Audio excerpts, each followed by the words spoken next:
Well, we're still at the Color Country Model Railroad Club's open house in St. George, Utah. What a beautiful place. Oh, I love it down here.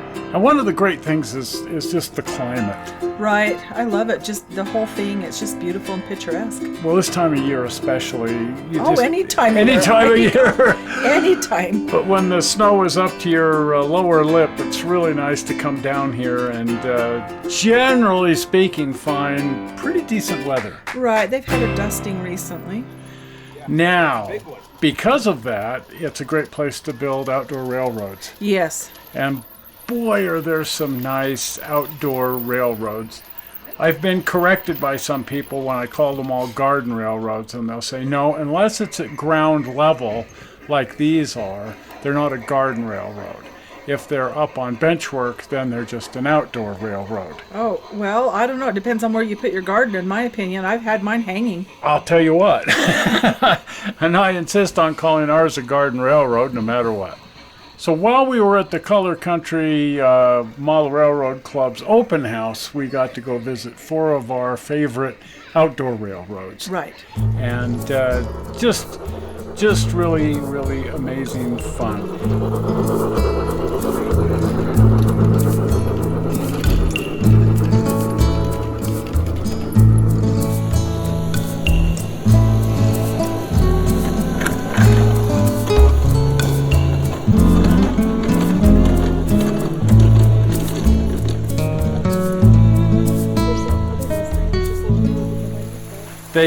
The Chamber of Commerce down there advertises that there are 360 golf days a year in St. George. I would be tempted to call that 360 garden railroad days. Right.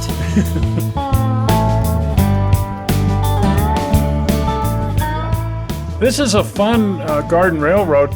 It's tucked into that little space that everybody has between their garage and the property line. Right, and there's always room for a little railroad somewhere. Yeah, and in spite of the fact that the footprint is very small and leaves them with their entire backyard, they've been able to put about 200 feet of track in here. Oh my goodness, I wouldn't guess there's 200 feet of track, but you know, when you start looking, and it's a double loop, it goes around the whole area twice, and as I was just kind of eyeballing and trying to put a measurement on that, there's somewhere between, I would guess, 150 and 200 feet of track in here. Wow. Isn't that neat? That's just cool.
Now this is the Snyder's railroad, and they have committed their entire backyard to it. I can tell, it's huge. It's a really big railroad, and it's got that amazing backdrop. I know, isn't that Red Mountain? Red Mountain, yeah. Wow, I just love that. I know. You can sit there and look at that mountain forever. It's beautiful, and he's followed a very southwest theme here. All feels very much like just north of the south border. There you go. And I love the Santa Fe Railroad. It's generally done to the Santa Fe Railroad, and it's just fun. It is. It's a lot of fun. United we stand. I don't think so. There's a few lying around. Yeah, maybe there's been an earthquake. Or just a good St. George wind. They don't call the neighboring town hurricane for nothing. No, that's right.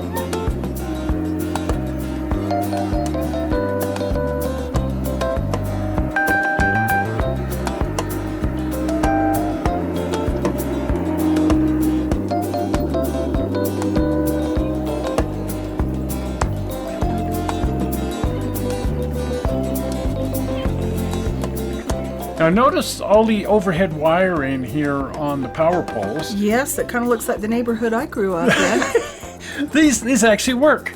Oh, well, they do? He runs power because he wanted to have lights in all of the buildings, and when you're at a ground level railroad, that's sort of tricky. So his solution, put in power poles, string copper power wires, and run your lighting current through overhead wires. Well, that makes it accurate then. Yeah, absolutely. So all this wiring is 100% functional. Wow, don't touch. Don't.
And here we have the Saunders Railroad. This is one of my favorites simply because of the way they've got it laid out. I love the fact that it's up, so Right. it's a ground level, but it's still elevated, so you don't have to get down on hands and knees to work on stuff. And then it's sort of a dog bone. It's got the big loops at both ends, which are at the one end built up on a spiral trestle, which is really fun. But by doing it this way, he's got continuous running on the railroad and still has this elevated and yet garden level railroad. Right, and then they can watch the train go around just from their back porch. They have a nice patio back there, and you could sit in the shade and watch the train go around. Yep. Beautiful. Beautiful. And they've got two different main lines, so they can have two different trains going, and they can be out there barbecuing. Exactly. Perfect. Exactly. Perfect.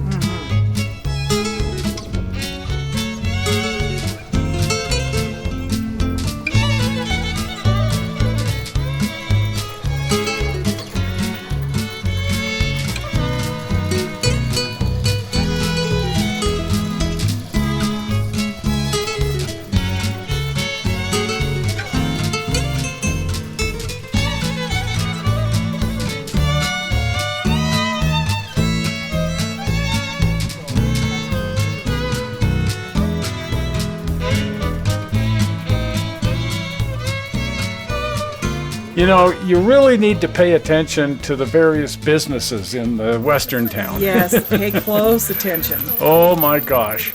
And speaking of the buildings, as far as I know, these are all scratch built. They're all wood buildings. Right. Built out of red cedar, as are the various trestles and bridge pieces. And they're out here year-round, weathering nicely in the hot desert sun, and all made of red cedar and aluminum shingling and stuff like that. Perfect. I love it. Mm-hmm.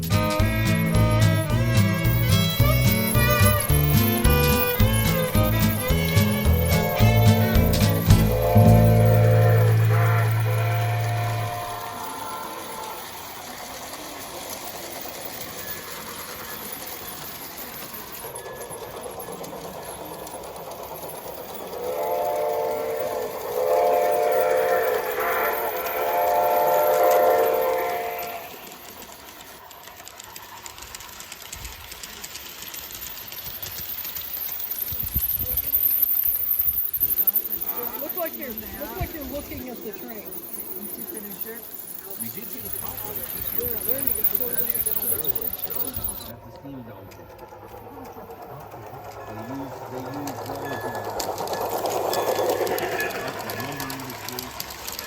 all over the place. And basically, it was just a steam engine that you had. They don't go back, they just stay and that's the great. Oh, that was you. I'm going. I thought you derailed. Ah, that is so funny. Yeah, but now that you know the trick, he's on the stop button. He's on. So did you guys have kits for the different buildings, or you just... No.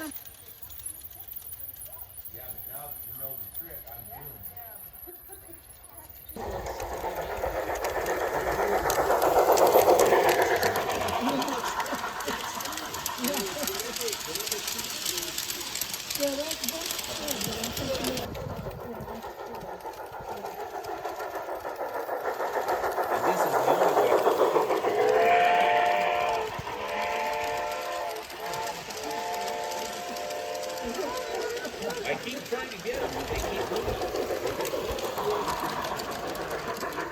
It doesn't look uncool with them. But I mean, there's a lot of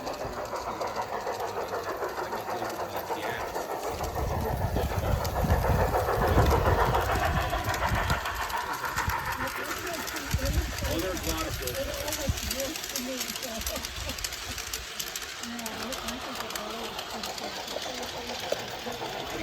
hopefully, you know, we come up with new ideas. It's like one of the yesterday or the day before said, you know, you got a lot of coach from Arkansas. Okay, they have a paint job. They're just like that. The smoke and play and where he's reaching the future of the heat driver.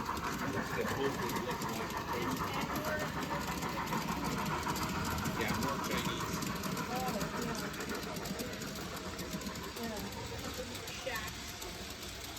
Yeah, we usually are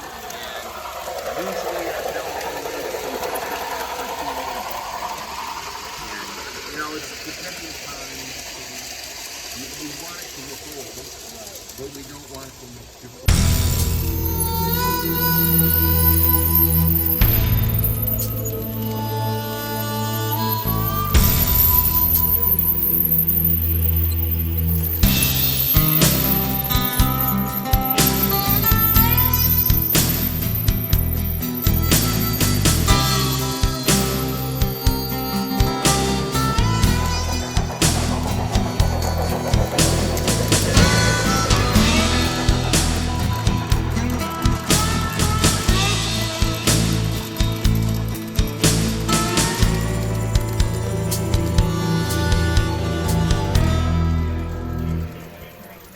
And this is Tim Fitch's railroad. Right. One of the better known railroads here in the area, nationally known railroad, as a matter of fact.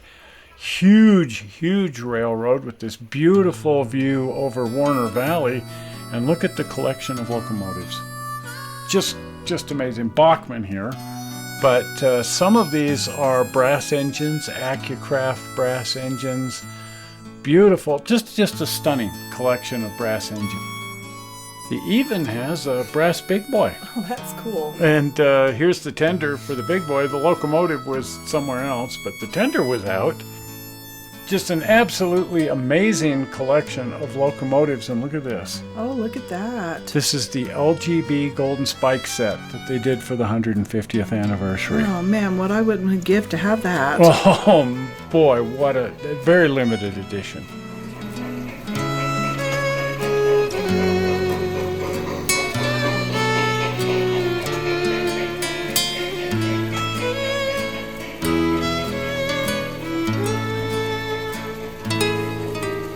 And over here, he's got his Western mining scene. That's fun. I love this. And he's got his completely functional water-powered 10-stamp mill. Right. And he built 2 of these, one so you can get a better look at it, but that one's over there in the mine camp. And it's just, how amazing is that? To build a completely functional water-powered 10-stamp. Well, it's also educational. You get to see how that works exactly. It sure does.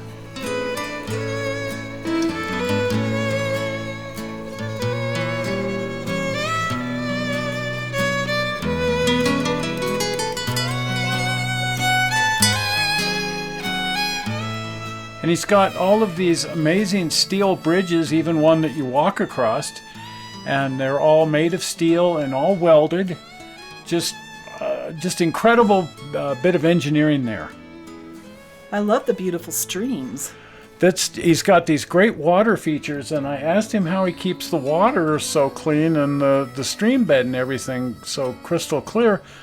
Well, all this water is used to water the lawn. At the end of an operating session, he just turns on the sprinkler and drains the water feature, watering the landscaping. And then when he wants to run again, he opens a valve that refills all the water features. Oh my goodness. Isn't that clever? That's neat. That is a great idea.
There's another bit of railroad over here. Yeah, it's completely disconnected from the rest of the railroad. And I asked him how that's going to function, and he said that a few years from now he intends to join the 2 sections together. Oh. And he's got a whole huge area between the 2 railroads that's all under construction. And when that's finished, it'll all be one huge railroad instead of this smaller section over here and then the larger section at the other end of the yard.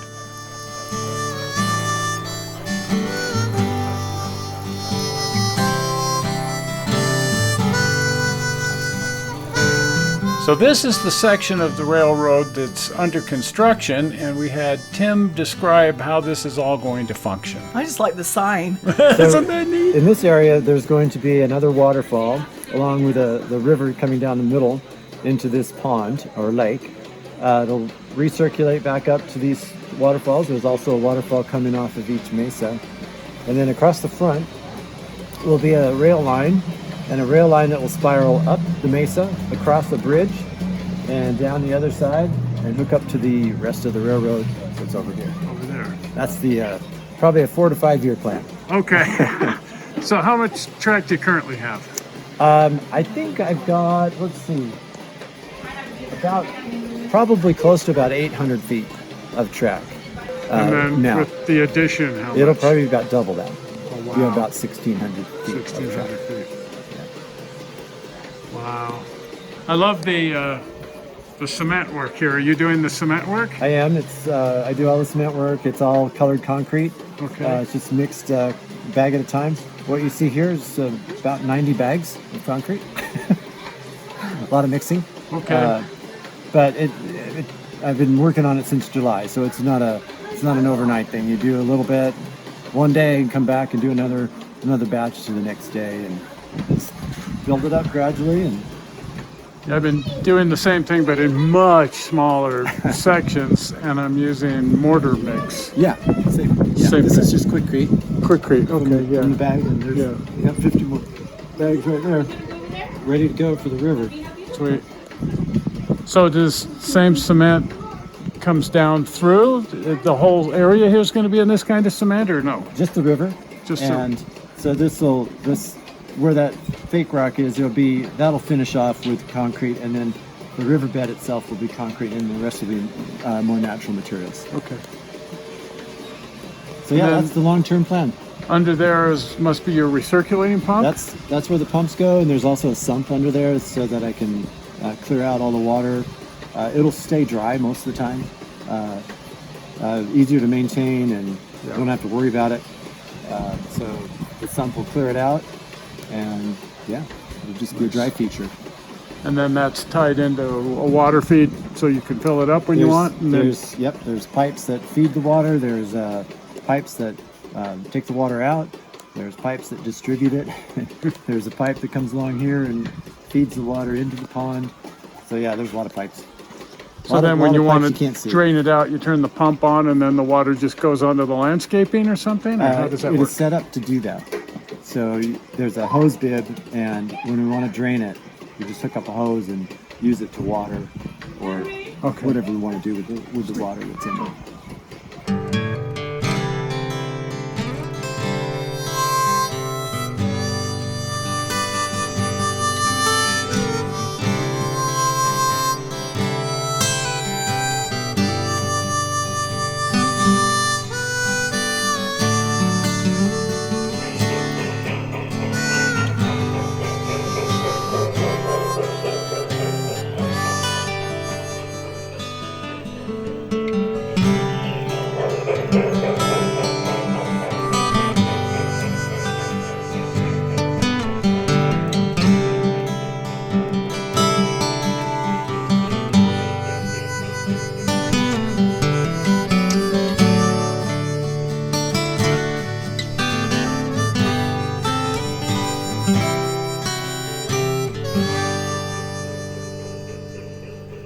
Well, it's sure fun coming to the Color Country Model Railroad Club's open house every November. I love it. It's just great to get away and come down here and see these amazing railroads.